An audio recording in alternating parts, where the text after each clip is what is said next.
नया IBN 7 हौसला है।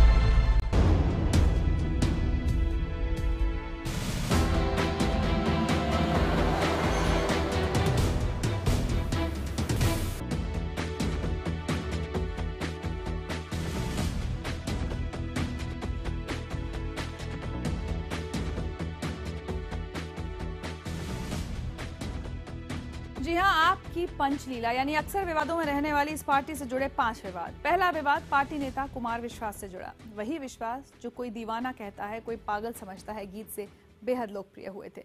वही कुमार विश्वास अब घनघोर अविश्वास के कटघरे में खड़े कर दिए गए हैं। पार्टी की एक महिला कार्यकर्ता ने उन पर अवैध संबंध के शक में बदनाम करने का संगीन इल्जाम लगाया है। ये इल्जाम पुलिस थाने से लेकर राष्ट्रीय महिला आयोग तक पहुंच गया है और उस पर जमकर सियासत छिड़ पड़ी है। सो देखिए आपकी पहली लीला, देखिए हमारी ये विशेष रिपोर्ट कुमार कांड। अगर आपकी खुद की घर की महिला के अंदर मतलब घर में ही किसी महिला के साथ आपकी माँ, बहन, बेटी किसी के साथ भी ऐसा होता, क्या आप ऐसे ही हाथ पे हाथ देकर बैठे रहते? आपकी पंचलीला, पहला अध्याय कुमार कांड। हर फिक्र को कविता में उड़ा देने वाले आम आदमी पार्टी के कविवर नेता कुमार विश्वास दिल्ली में पार्टी की एक महिला कार्यकर्ता के कटघरे में खड़े हैं। आरोप संगीन है। आरोप है कि विश्वास के चलते एक महिला की शादीशुदा जिंदगी में अविश्वास का जहर घुल गया। उसके माथे पर बदनामी का कलंक लग गया। उसे पति ने छोड़ दिया और दुनिया ने भी मुंह मोड़ लिया।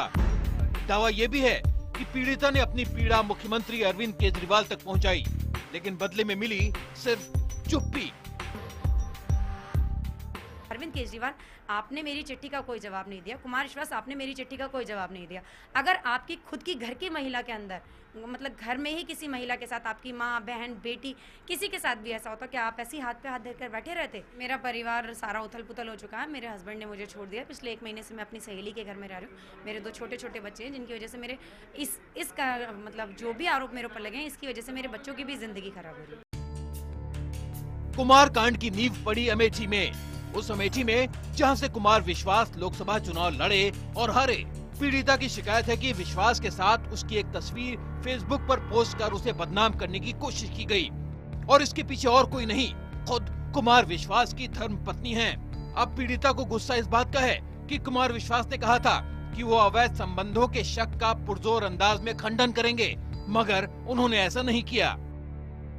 2014 का ये सारा रिजल्ट 2015 में मेरे सामने आता है FB के थ्रू कि ये वह वॉलंटियर कार्यकर्ता है जो कुमार विश्वास के साथ सोती हुई आपत्तिजनक स्थिति में पकड़ी गई और उन्हीं की वाइफ ने मतलब उन्हीं की पत्नी ने मुझे सोते हुए पकड़ा रंगे हाथों, जबकि ये कोई एलिगेशन सही नहीं थे। जब मैं संबंधों को नकार रही हूँ तो उनको कहिए ना, देश की मीडिया के सामने आए और बैठकर सबको बताएं कि उनका मेरा कोई ऐसा रिलेशन है ही नहीं, तो वो बता क्यों नहीं रहे, क्यों नहीं सामने आ रहे हैं वो। आरोपों के कटघरे खड़े होते गए और अंततः कुमार विश्वास सामने आए। ट्विटर पर तो कविता ही लिख मारी, लेकिन कैमरे के सामने सारे हालात को मनगढ़ंत बताया। कुमार विश्वास की मानी जाए तो उनका नाम बेवजह इस दलदल में खींचा जा रहा है। उनका तो ये भी दावा है कि पीड़िता की शिकायत में बीजेपी नेता का नाम भी था। मैंने कुमार विश्वास को चिट्ठी पोस्ट करी। कुमार विश्वास से 3 बार मिलने गई। कुमार विश्वास 3 बार मुझे नहीं मिले। फिर मैंने चिट्ठी पोस्ट करी, स्पीड पोस्ट करा, मेरे पास कोई रिस्पांस नहीं आया उसका। फिर मैंने कुरियर करा, उसका भी कोई रिस्पांस नहीं आया। फिर मैंने अरविंद केजरीवाल को भी चिट्ठी पोस्ट करी, उसका भी कोई रिस्पांस नहीं आया। मैंने अरविंद केजरीवाल के सचिवालय में जाकर बाय हैंड दी उन्हें, तो भी मुझे कोई रिस्पांस नहीं मिला। तब मैंने जाके महिला आयोग का दरवाजा खटखटाया, तो महिला आयोग वालों ने मेरा साथ दिया। एक लड़की जो आम आदमी पार्टी की कार्यकर्ता थी, उसने पुलिस में रिपोर्ट लिखवाई कि कुछ ट्रॉल्स जिनमें बाकायदा नाम है, जिनमें एक भारतीय जनता पार्टी के दिल्ली प्रदेश प्रवक्ता का भी ट्रॉल रिकॉर्ड है कि ये मेरे बारे में गलत बातें फैला रहे, मेरा ऐसा कोई किसी से संबंध नहीं है। उसको लिखवाए हुए 15 तारीख से आज इतने दिन हो गए, पुलिस ने आज तक किसी को गिरफ्तार नहीं करा, किसी के खिलाफ कार्रवाई नहीं करी। आज उसका कष्ट ये है कि भाई मैं किसके पास जाऊं। व्यक्तिगत संबंधों को लेकर बना ये दलदल देखते ही देखते सियासी दलदल में तब्दील हो गया। बाकी पार्टियां भी डुबकी लगाती गईं। बीजेपी नेता अश्विनी उपाध्याय ने तो विश्वास का दामन दागदार बनाने की होड़ में पीड़िता को DNA टेस्ट करवाने की सलाह तक दे डाली। वहीं कांग्रेस नेता शोभा ओझा केजरीवाल को कोसती दिखी।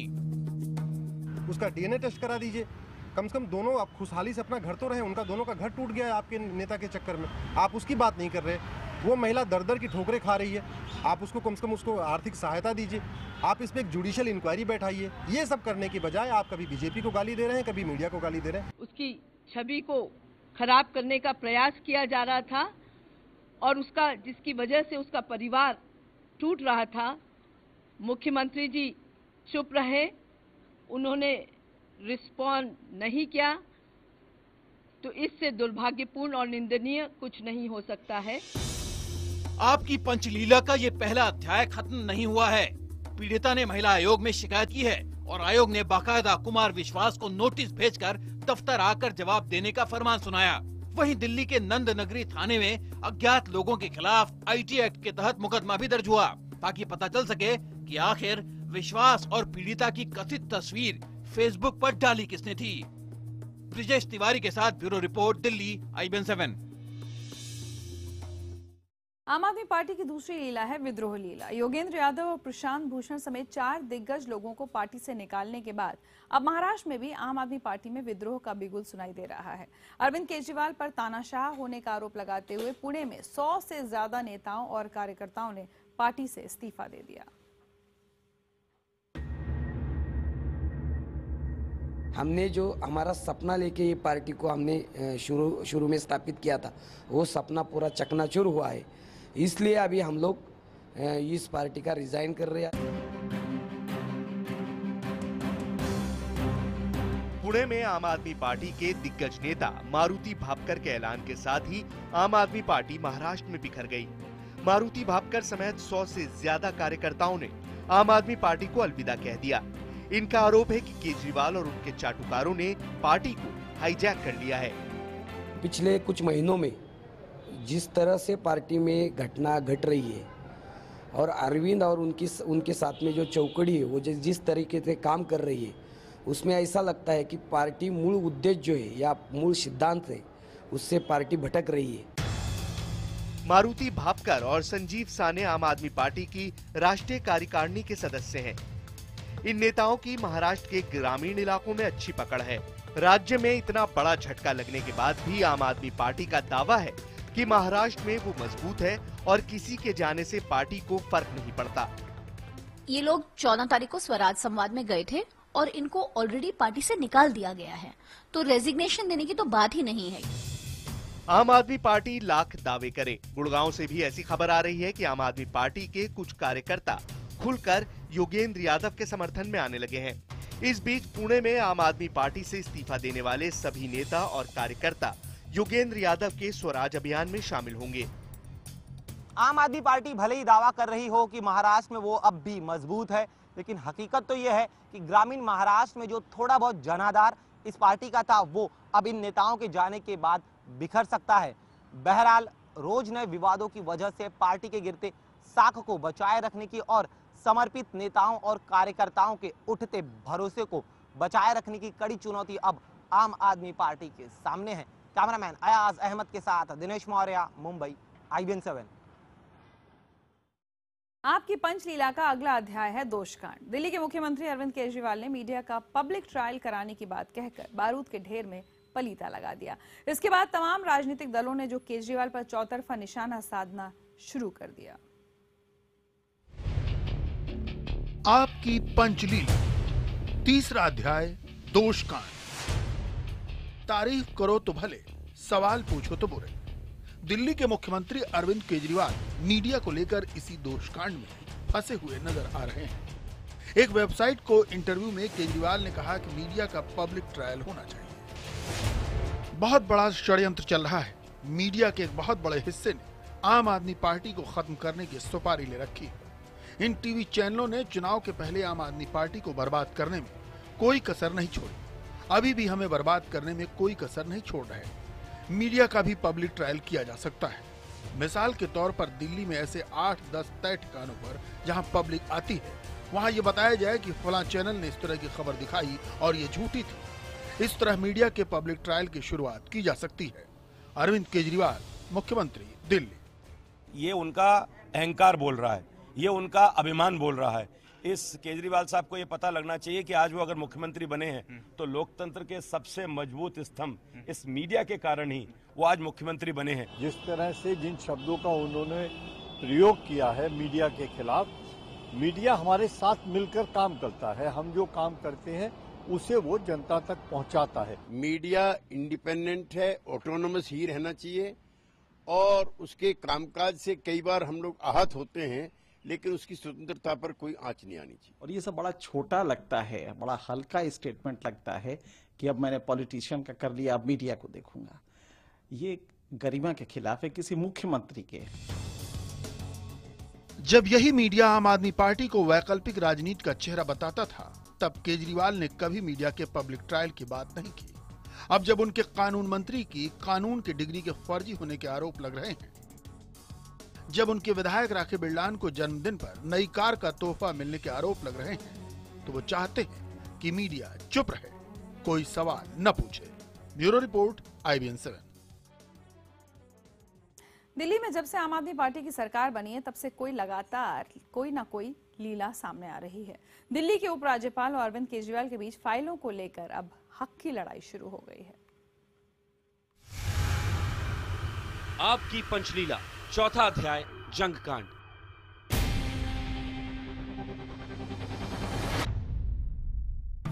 दिल्ली के मुख्यमंत्री अरविंद केजरीवाल एक बार फिर विवाद में हैं। ताजा मामला है उपराज्यपाल नजीब जंग से टकराव का। दरअसल केजरीवाल ने सूबे के अधिकारियों को निर्देश दिया था कि दिल्ली सरकार के अधिकारी LG ऑफिस को फाइलें न भेजें। इस पर जंग ने नाराजगी जताई है। लेफ्टिनेंट गवर्नर के सचिवालय ने रविवार को आधिकारिक बयान जारी कर अपने अधिकार का दावा पेश किया। मीडिया को जारी सफाई में जंग ने अपने दावे के लिए कानूनों का हवाला देते हुए अपने जरिए फाइलें जाने को सही ठहराया। केजरीवाल और नजीब जंग के आमने सामने आने के बाद बीजेपी और कांग्रेस दोनों ने दिल्ली सरकार पर जमकर निशाना साधा है। वो दिल्ली की ब्यूरोक्रेसी में एक भय और दहशत पैदा करना चाहते हैं कि मैं जो कह रहा हूं वही सब ठीक होगा, और पीछे के रास्ते से लोगों को एंट्री कराना चाहते हैं। ये सवाल उसके पीछे ये है, पुलिस को प्रेशराइज करना चाहते हैं, लोगों को प्रेशराइज करना चाहते हैं। आज तक तो ऐसा हुआ नहीं, आज ही ये प्रश्न क्यों पैदा हुआ? उन्हें कतई नहीं करना चाहिए, और जो संविधान के अनुसार जो मर्यादाएं हैं, परंपराएं हैं, जो प्राविधान है, उसके हिसाब से उनको सरकार चलानी चाहिए। जो इस तरह से कूद फाद कर रहे हैं वो गलत है। सूत्रों के मुताबिक पिछले हफ्ते केजरीवाल के दफ्तर ने संविधान के अनुच्छेद 74, 163 और 167 और दिल्ली GNCTD एक्ट का हवाला देते हुए एक ऑर्डर जारी किया था। इस आदेश में दलील दी गई थी कि बाकी राज्यों में राष्ट्रपति गवर्नर को वास्तव में बिना फाइलों को भेजे उनके नाम पर सरकारी कामकाज चलता है। लिहाजा LG पर ज्यादा बोझ नहीं डालते हुए यही चलन दिल्ली में भी अपनाया जाना चाहिए। मगर यह आदेश उपराज्यपाल को नागवार गुजरा। दिल्ली से रवि सिंह के साथ ब्यूरो रिपोर्ट, IBN 7। वैसे मुसीबतें आम आदमी पार्टी का दामन छोड़ती नहीं दिख रही। दिल्ली में फसल बर्बाद होने के बाद, किसानों के लिए तय मुआवजे से सरकार के पलटने के बाद अब बीजेपी ने इसका फायदा उठाना शुरू कर दिया है। दिल्ली बीजेपी के नेता अब राजधानी के गांव में जाकर किसानों का दुख दर्द बांट रहे हैं। AAP की पंचलीला, 5वां अध्याय, किसान कांड। AAP के किसान कांड का लाभ लेने में अब दिल्ली के गांवों और खेतों की खाक छान रही है बीजेपी। प्रदेश बीजेपी अध्यक्ष सतीश उपाध्याय किसानों का दर्द जानने खेड़ा कला पहुंचे। उनका ग्रामीण प्रवास बख्तावरपुर, पल्ला, हमीदपुर, बाकनेर, नरेला में भी जारी रहेगा। बीजेपी का आरोप है कि केजरीवाल सरकार ने फसल बर्बाद होने पर मुआवजे में किसानों के साथ खिलवाड़ किया है। अब विचित्र स्थिति यह है कि अगर सर्वे नहीं हुआ, 2 महीने आज हो गए, आपने घोषणा कर दी किसानों को अपने पशुओं के लिए चारा बोना है, आगे के लिए जो फसल ग्वार की या ज्वार की फसल लगाते हैं वो फसल उनको लगानी है। अगर वो लगा ली तो आपको मुआवजा वैसे ही नहीं मिलेगा, तो बेईमानी वैसे ही हो गई। दरअसल दिल्ली में किसानों से जुड़े AAP के 2 पासे लगातार उल्टे पड़े। सरकार की रैली में जंतर मंतर पर एक किसान ने सरेआम फांसी लगा ली और केजरीवाल और उनके तमाम मंत्रीगण मूक दर्शक बने रहे। उस पर किसानों को फसल खराब होने पर 20,000 रुपए प्रति एकड़ मुआवजे के अपने वादे से पलट गए। अब सिर्फ 70% से ज्यादा नुकसान झेलने वालों को ही इस रेट पर मुआवजा मिलेगा। गुस्से का ज्वार तो उठना ही था। तकरीबन सबका बराबर नुकसान हुआ है, बराबर सबको मुआवजा मिलना चाहिए, और नहीं तो वही बात होती है हर बार मुकरते हैं। अब कहते हैं 80-60% मुआवजा देंगे वे, 70%, तो पूरा मिलाना चाहिए क्योंकि सभी का नुकसान बराबर है। बगैर सर्वे के 70 और 30 का कौन आकलन करेगा?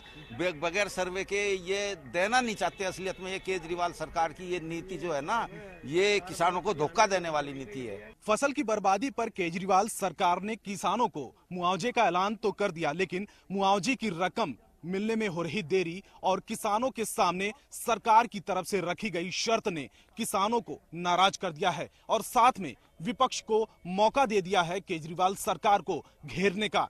कैमरामैन प्रणय दास के साथ रवि सिंह, दिल्ली, IBN 7। बढ़ते हैं दूसरी खबरों की तरफ। मुसलमानों का सबसे बड़ा नेता बनने की फिराक में MIM सांसद असदुद्दीन ओवैसी ने बीजेपी के 2 वरिष्ठ नेताओं अटल बिहारी वाजपेयी और आडवाणी को निशाना बनाया है। ओवैसी ने अटल को भारत रत्न और आडवाणी को पद्म विभूषण दिए जाने पर सवाल उठाया है। उनका आरोप है कि बीजेपी के दोनों वरिष्ठ नेता बाबरी कांड में शामिल थे। कांग्रेस और बीजेपी दोनों ने ओवैसी के इस बयान की निंदा की है। नरेंद्र मोदी की हुकूमत पद्म विभूषण अवार्ड से अपने विवादित बयानों से सुर्खियों में रहने वाले AIMIM सांसद असदुद्दीन ओवैसी एक बार फिर खबरों में हैं। इस बार उनके निशाने पर हैं बीजेपी के दोनों वरिष्ठ नेता अटल बिहारी वाजपेयी और लाल कृष्ण आडवाणी।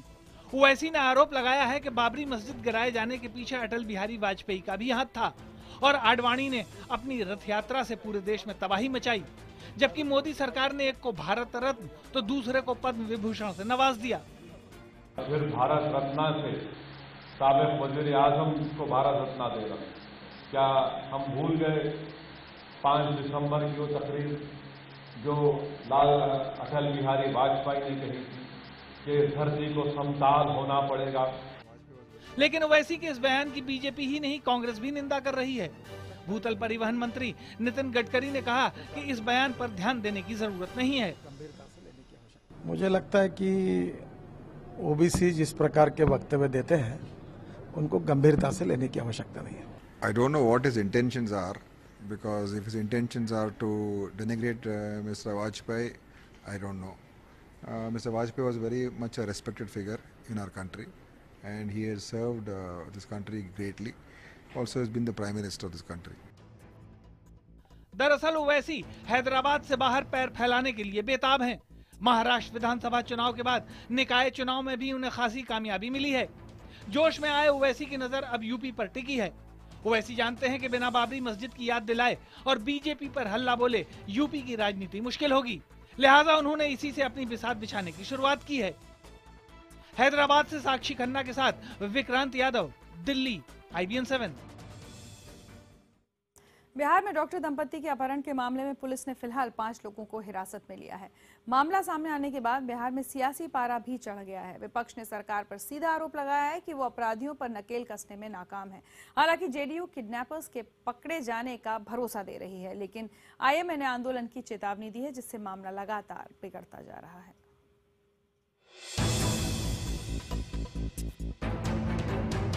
क्या बिहार में फिर लौट रहा है अपहरण राज? क्या अपराधियों के आगे बेबस हैं नीतीश कुमार? कहां गया नीतीश के सुशासन का दावा? गया के डॉक्टर पंकज गुप्ता और उनकी पत्नी के अपहरण पर अब सियासत शुरू हो गई है। नीतीश के बोधगया दौरे के वक्त एनडीए कार्यकर्ताओं ने उन्हें काले झंडे दिखाए और जमकर नारेबाजी की, लेकिन असल बवाल तब शुरू हुआ जब सरकार के ही एक मंत्री ने गैर जिम्मेदाराना बयान दे डाला। मंत्री जी ने जरा भी नहीं सोचा कि ऐसे बेतुके बयान से उस परिवार पर क्या बीतेगी जो पहले से ही दुख का पहाड़ झेल रहा है। डॉक्टर दंपति के अपहरण पर नीतीश के स्वास्थ्य मंत्री रामधनी सिंह ने जो बयान दिया वो बेहद शर्मनाक और जख्मों पर नमक छिड़कने वाला है। किसी भी इंसान का अपहरण गंभीर है।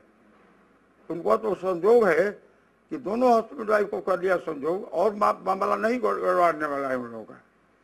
एक साथ रहेगा ना दिन रात, और जिसका हस्बैंड खाली अपहरण हो जाता है, किसकी पत्नी कभी अपहरण हो जाती है, उसके सामने दिक्कत ज्यादा होगा ना। माने हम लोगों को चिंता है, और स्वास्थ्य मंत्री की हैसियत से मुझे ज्यादा चिंता है। हमने जाकर कहा मुख्यमंत्री से, उन्होंने तुरंत अधिकारियों से बात किया। डॉक्टर दंपति किडनैपिंग कांड ने विपक्ष को नीतीश पर हमला करने का एक और मौका दे दिया है। बीजेपी ने एक बार फिर बिहार में जंगल राज की वापसी का आरोप लगाया और कहा कि अपराधियों के आगे सरकार ने घुटने टेक दिए हैं।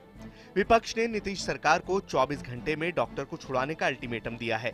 पूर्व उप मुख्यमंत्री सुशील मोदी ने पीड़ित परिवार से मुलाकात भी की।